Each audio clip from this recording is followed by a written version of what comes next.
finale of season 2. The never-ending long finale. Yes. Only 2 hours. This is now part 5, if I recall correctly. Yeah, I think that's right. We've already established that Marie can't count past 4, so... Yeah, sorry, I'm done. So maybe we are on 5. No, I'm on my own. And I am of no avail as a counselor, so... As a counselor? Did you say a counselor? Yeah, that's the line from the book. I guess a counselor would be funny, but I didn't say it. Yeah. Oh, I thought that's what you said. No, that would have been hilarious. I wish I could lay claim to that. So, a rare moment where I didn't think of the joke first. All right, so we've kind of got Act 1, and I feel like the way that we're setting this up, where Ungoliant is actively slowing down the Valar's approach, we can do what the host asked for with her enshrouding the trees. And I feel like the way that they describe that, I think we can do that, and that we don't need. Well, so here, let me go back to the enshrouding of the trees is kind of an accident. Like, I don't think she's when she's feeding here, she's very primal, right? She's not doing things. You know, she's not meditating on what the plan is going to be. She's just kind of doing things as the whim strikes her. Well, yes, I also think she just can't contain everything that she's consuming. The unlight. Yeah, right. Well, yeah, she can't. It gets turned into unlight and just.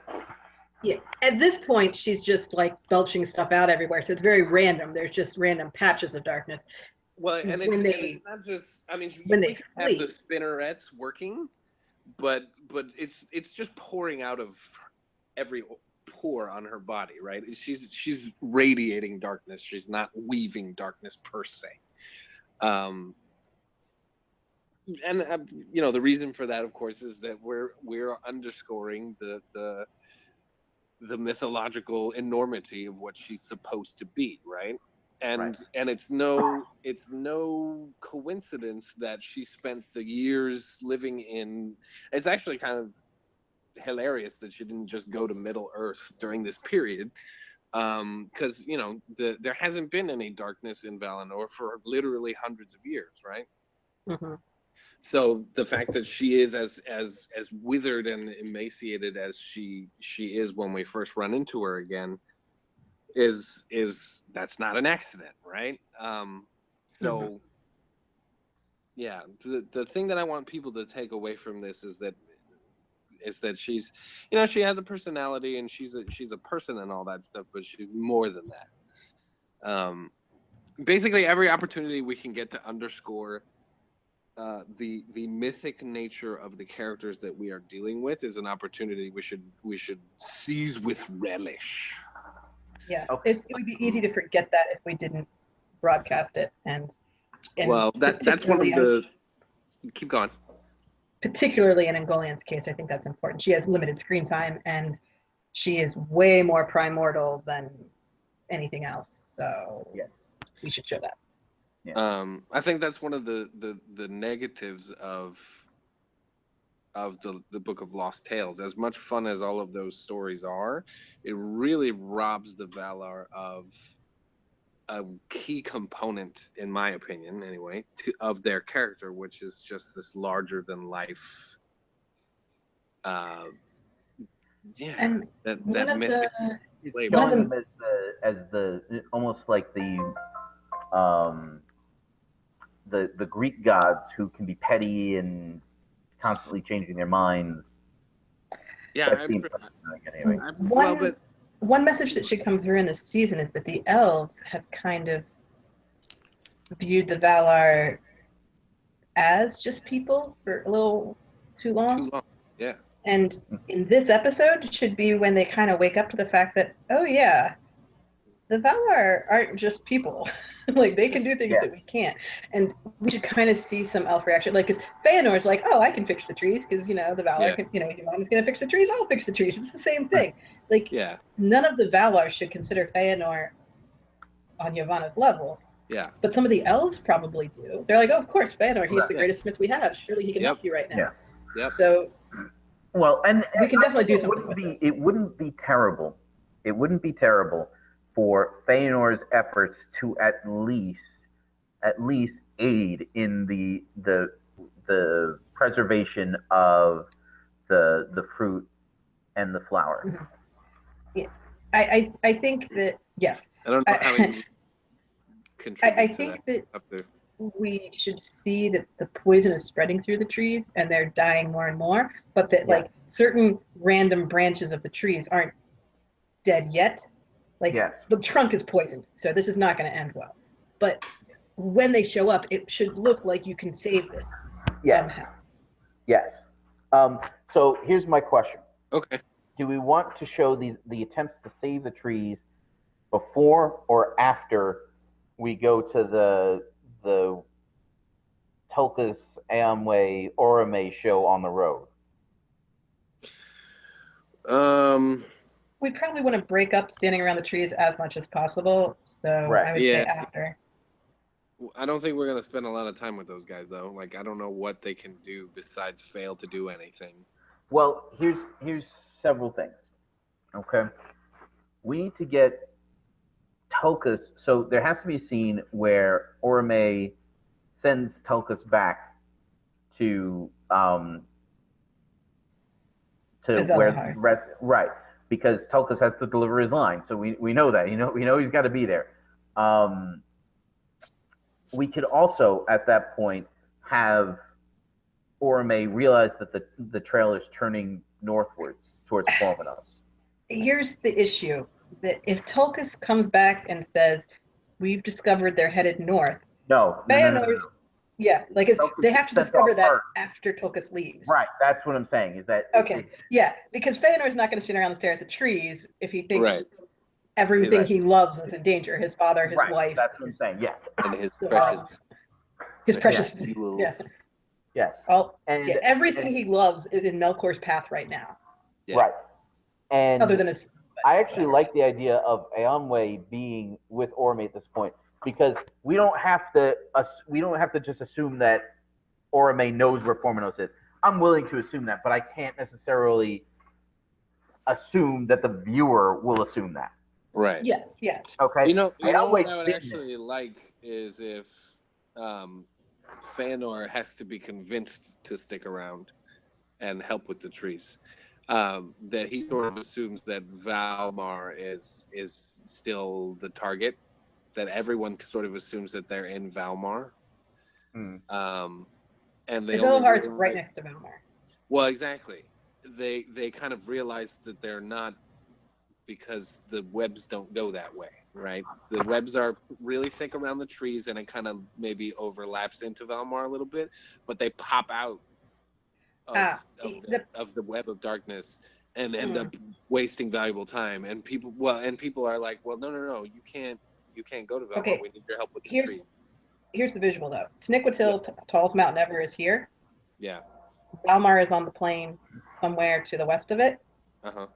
The hill with the trees at Zelahar is west of Valmar. So you have to go past Valmar to get to. Oh, all right. Yeah. No, what's what? I have to do it. And it's possible that the trail of stuff leads directly west. So it's like, oh, clearly they're trying to go to the walls of the world. They're going to escape into the void. Right. Like someone could say something like that. Yeah, that's right. That's what, and Orome can say that to Tulkas, send him off, and send him back to Valmar, back to the dying trees. That should totally be Tulkas' idea, because he's wrong. He's wrong. I don't want to. No. Yeah. Well, and it would sound like wisdom, but for the warning in my heart, right? Like everyone should be like, "Oh yeah, no, that seems reasonable."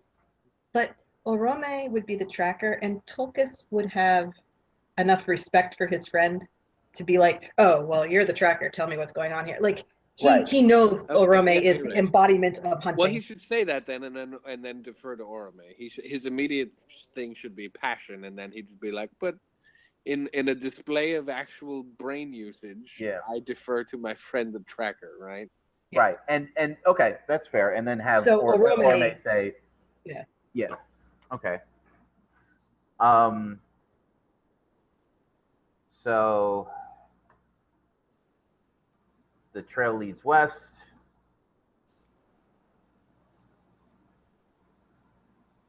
Towards, and we haven't really talked about the walls of night. It doesn't matter. Right. The Valar know about it, and if we never say it again. Yeah. Okay, so we can say the trail leads west towards the walls of night. He's going to escape into the void. I don't know. Like there has to be some. I mean, like, we have to get to that eventually for season 5, 6, whenever he's thrown out. Yeah. 8. It would be nice to have something that we can reference from previous seasons to be like, hi, remember that? Yeah. That's why I'm bringing it up now, is because I don't see any other time when we can do that. Yep. Okay. Writing this all down, Nick. Foresighted was she. All right. I do try. This is the point where we get Ulmo getting ready to intercept our villains, because he doesn't, again, big picture guy. Yeah. All right. So he's figured out, he's reasoned out that Melkor is going to return to his center of power in Middle Earth. All right. So, because Ulmo's got to know that Sauron, that somebody's been up to no good over there. Do you want to have a little moment Unin encountered a Balrog near the coast of Middle Earth. We did that episodes ago. He knows that there's stuff, there's funky stuff going down. That's one way to put it. So he has a little confab with his dudes. Would it be one north and one south? Do you want to have a moment where he kind of scoffs at Tulkas when Tulkas is like, he's headed towards the walls of night, and no, Ulmo's not there. Oh, okay. Ulmo left before. Right. Ulmo delivers his line, and so you know, Melkor's vengeance is achieved, and he goes off to do his thing. So he delivers that line now? No. Back when he found the ankle bracelets. Right. When we find out that Melkor's behind. That's a lot of time in between the next reference. I'm aware of that, but Ulmo is not the focus of the show. Yeah, right. No, I know. But I'm saying that we're gonna get that callback line when Manwë says it again. Right. I get that. Which means that I get that. Oh, I see. Yeah, I see what you're saying. I think it's okay. Okay. It's okay. It's fine. Yeah. We can maybe use flashback to remind people of the scene of the dying of the trees. Oh, no. We're not flashing back. I wouldn't do it. No. I meant in season 3, we can flash back to this episode to remind the viewers of important details if needed. Well, another thing, Manwë has to be at the trees when Ulmo delivers that line in order to get payoff on that. Right? So he talks to Ase and Unin. Sends them to north and south. Now, should he use some kind of word like barricade or blockade to explain what's happening here? That, like, we must guard the seas so that no one can cross. Like, is that what he's telling them? That's a good idea. And have who do we send to the north? Which of them do you think we send to the north? We're gonna need Uinen. She's gonna wreak havoc on the Feanorians after they kill the Teleri. Right, but that's a long way from here. I don't think that figures. Well, my point is, she's about to have a really awesome action scene in like 3 episodes. Yeah. So Ase. Okay, so what we can do here, I don't want to overburden the situation, but what we could do, because otherwise that last hour is going to be super heavy, is have Ase, because here's the thing, either he sends them to kind of just scout it out and bring word to him, and make storms. You know, or he sends them to actually try and actively stop him. Here's the thing: if they're actively trying to stop him, then Ase's got to have a confrontation that he fails, and he has to go back and get Ulmo, which is a big thing. Yeah, and I don't want to. Which I think we only want one confrontation on the Helcaraxi. So right, if Ase sees him coming and fetches Ulmo, that's fine.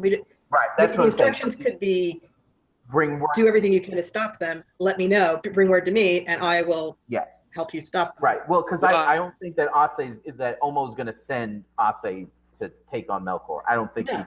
And especially given Ase's history in this situation.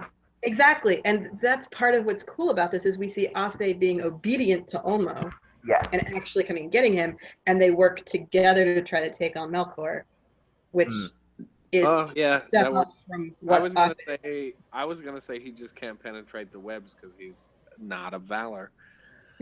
But yeah, that actually is better. Where he kind of like he sees the darkness, you know, crawling across the Helcaraxi.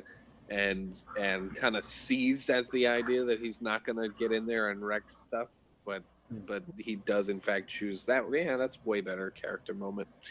So, we've solved it again, Marie. Pat yourself on the back and give yourself a raise. Yeah. All right. Let's double all our salaries. Yay! Yes. triple the salary. Okay, so Unan gets sent off to hang out in the south unproductively. Awesome. Okay, so. But that's where Ungoliant's been hiding out for you, so that's actually the more likely course. That makes sense. So when he says, Ase, you go north, Unan, please guard the south, like, Ulmo is sending his best, most reliable person to the more likely spot. Well, we have to, if we want to make that point, then we have to establish that they're aware of that. Which they might not be, and that might not be an important detail. But if there's any details to be had there, that's... I think that would easily be sold as Ulmo being overly paranoid too. Mm-hmm. That like, oh, he's probably like he's got plans within plans, and then it's like, no, Melkor's that's Sauron, buddy. Melkor is not really that plans guy. Within plans guy. Yeah, exactly. You've constructed a meat opponent for yourself, but in actuality, he's kind of a dumb, blunt instrument. So. Yeah. But that gives us an opportunity to cut away from the trees again to deal with the ocean. So I think that's a very positive scene. Okay.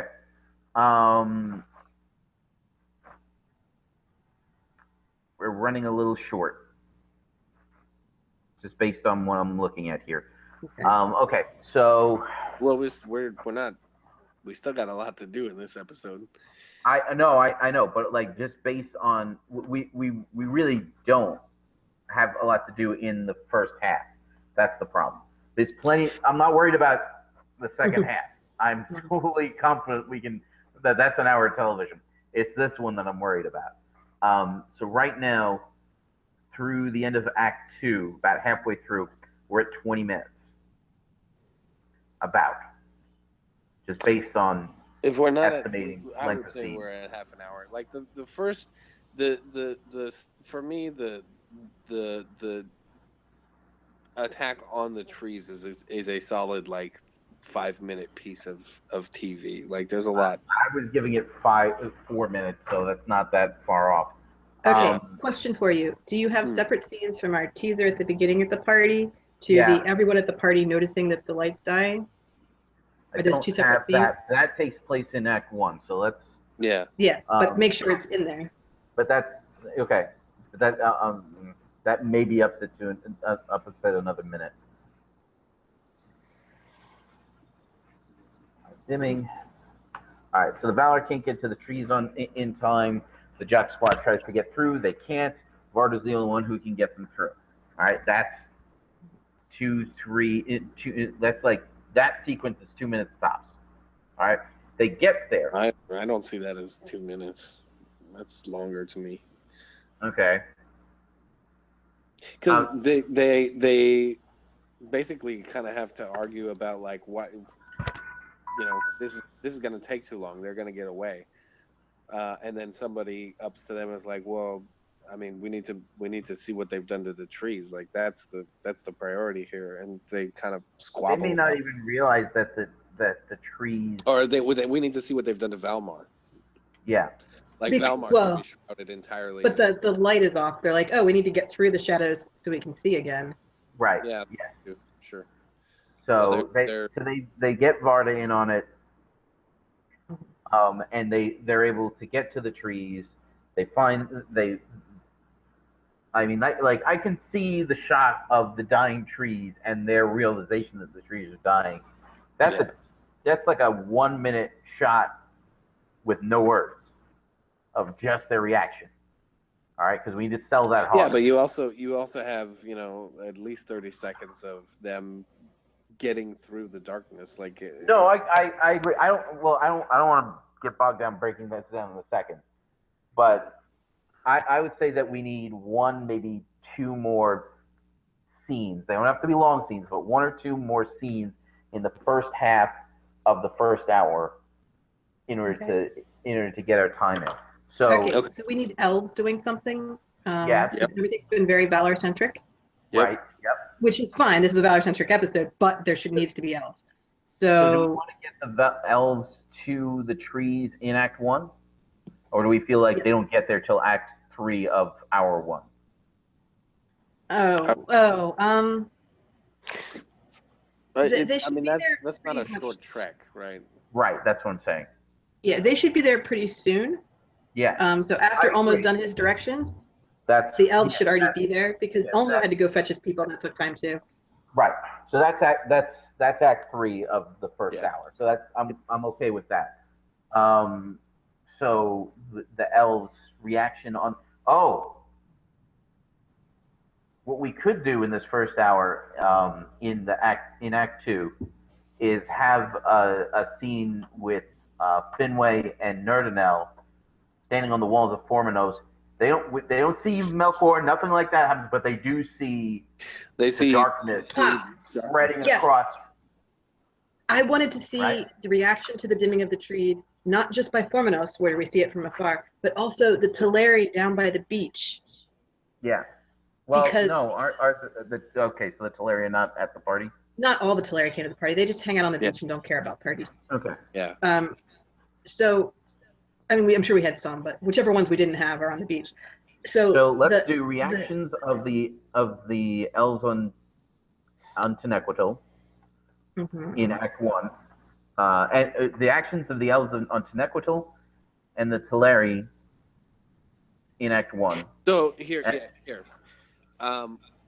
When the trees are the light of the trees is actually first blocked by Ungoliant. Webs. That should be a cinematic mythological everyone's perspective moment. So we're gonna that's what I meant. We're gonna introduce all of those points of view with a pretty long shot of cutting between the elves on Tenequatil, the elves at Formanos. Basically, if you're an elf that isn't if you're an elf that's not with other elves somewhere, I want to see a shot of you reacting to the fact that the light has gone. Right. Especially because the view of the light through the Calicaria was a different view of the light of the trees from Formanos or from up on Tenequatil. Like, with all these different viewpoints, you should be able to see the dimming light. We're not going to have the same shot, right? It's going to be different perspectives with different... Right. Yeah. And there's probably not like lots of elves in Tyrion, but there might be some elves who didn't go to the party and are looking out a window going, hey, what's that? I mean... Yeah. All can show... So between and then we go back to the most important of those after the fact to kind of decompress, like what is going on and how it's going. So at the end of Act 2, after Tulkas has been sent back to the trees, and Orome realizes that the trail turns north, we can go to Formanos and have a conversation with not necessarily a conversation, but a reaction with Finwe and Nerdanel as they're seeing the darkness spreading, because they're high up-ish, right? so they can see the darkness spreading out and getting closer to them. Yeah. So I don't want them seeing Melkor emerging from the darkness here or anything like that, because we don't want to. We don't. I don't even want to have that even on the table. Okay. So in this first hour. So younger elves have never seen darkness before because the trees are on all the time. You don't get day and night with the trees. You get dim and bright. It's always light. Right. Right. Never seen the stars before unless they've traveled somewhere where you can see the stars. Like I think in the Calacuria you can see the stars. But the point is, the elves of Formonos, if they weren't on the great journey from Middle Earth, this is very new and scary to them. Yeah. Nerdinel's never seen it. Yes, Nerdinel is young enough. She never saw it. Right. Finwe is older. He knows what stars are. Yeah. He keeps his head. Well, but on top of that, now that light is also disappearing before their eyes because the darkness is not just on the floor; it's eating the light of the stars. Agreed. So I'm saying Finwe has to be the one who freaks out. Difference. If he freaked out at all. Right. Well, that's a problem.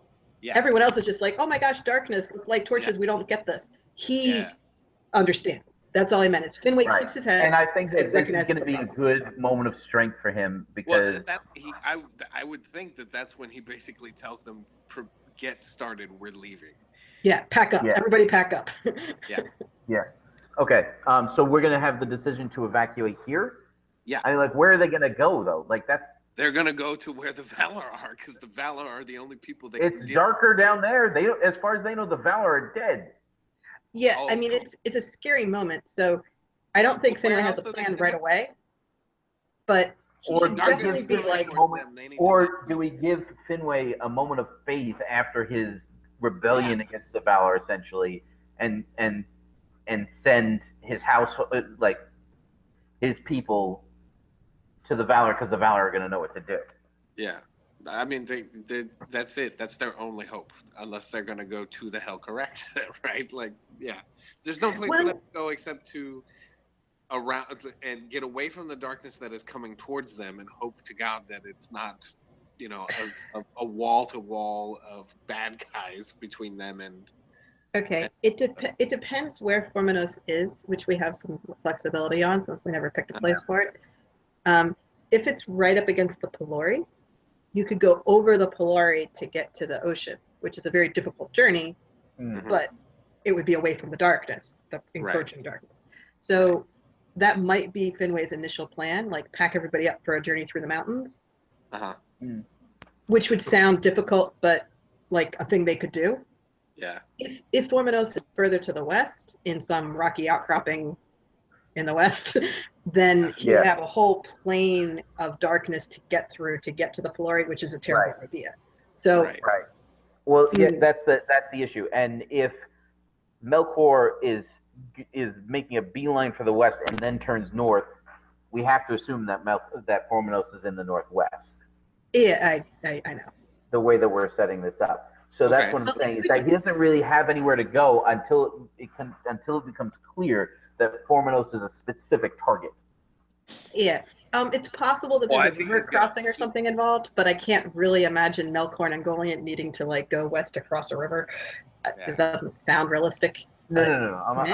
I'm saying that there's just a, like they just. I know, but it could be a go west, turn north, and then come back to the Pelori, because the Pelori kind of do this, going to the north. It could be this thing, and the only reason to go west first was to avoid some obstacle. Yeah, I don't think Finwe is gonna look at darkness coming directly towards them and go like, well, let's just see if it turns, right? Like, he's gonna. Well, that's the question. Is this something that's spreading out from? Right? Like, is this thing spreading out, or is it just coming at them? I mean, it's. I don't see how you can make it anything more than basically a wall coming at them. I guess you could kind of angle it. Well, I mean, it's darkness, right? It's hard to. It's hard to see. Cutting out, if it's cutting out. The only signal that we have that something is coming towards them is that darkness, blackness is coming along the ground, and the stars are winking out above them, like. it's a wall that there's no hard edge to it. It just covers all their vision, right? So well, that's what I'm saying is that it feels a little weird that they're going to leave this defensive position of strength, or maybe Finwe just doesn't trust them to the defense of these walls. He does not trust in the strength of stone to Right. deal Okay. with something that is eating the light of the stars. Finwe is very specific. Like, he can say that explicitly. Like, this is bigger than anything. Maybe we could even have like young Celebrimbor question him on this. Like, why would we leave our mountain fastness? Yeah, we're in our stronghold here. Like, why would we go? It's like, little kid, like, get out. Walls are of no avail in this fight, my friend. Yeah. Swords are no more use here. Yeah.